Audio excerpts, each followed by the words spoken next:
মেদ প্রকোপ বৃদ্ধি পাইছে। এখন এই অবস্থা আমাদের সবচেয়ে বড় যেটা করণীয় সেটা হচ্ছে যে বাইরে কম বেরোতে হবে। অর্থাৎ অন্য হামের রোগীদের সংস্পর্শে কম যাইতে হবে। আর হামের ট্রিটমেন্ট হচ্ছে আপনারা বাসায় বসেই করতে পারবেন। বেশি, বেশি করে পানি খাইতে হবে, পুষ্টিকর খাবার খাইতে হবে, ভিটামিন সি জাতীয় খাবার খাইতে হবে। তো মিষ্টি কুমড়া, গাজর, হ্যাঁ?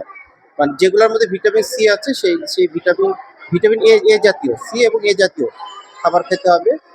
আর হামের জন্য যদি পাতলা পায়খানা হয়, অনেক বেশি শ্বাসকষ্ট হয়, বমি হয় অনেক বেশি, তারপরে খিঁচুনির মতো হয়, অজ্ঞান হয়ে যায়, তাহলে বাচ্চাকে হাসপাতালে ভর্তি করতে হবে। অন্যথায় বাসায় বসে ট্রিটমেন্ট করা যাবে। আর হামের যদি হয় তাহলে সন্দেহজনক হাম হলে আপনারা ভিটামিন এ ক্যাপসুল একটা খাওয়াই ফেলবেন ডাক্তারের পরামর্শ মতো, নিজেরা খাবেন না। আর ডায়রিয়ার জন্য প্রচুর পরিমাণে পানি খেতে হবে, ওটস স্যালাইন খেতে হবে, আধা লিটার পানির বোতলে ১ প্যাকেট গুলাতে হবে। হ্যাঁ? বাচ্চার প্রয়োজন অনুযায়ী খাবে। এছাড়া ডাবের পানি, চিড়ার পানি, রাইস স্যালাইন, কাঁচা কলা দিয়ে জাউ ভাত ঘন্ট করে চিড়া চটকায় ভাতের মাড় এগুলা খাবে। আর পাতলা পায়খানা যদি বেশি হয়ে যায়, বাচ্চা বেশি দুর্বল হয়ে যায়, তাহলে হাসপাতালে ভর্তি হবে।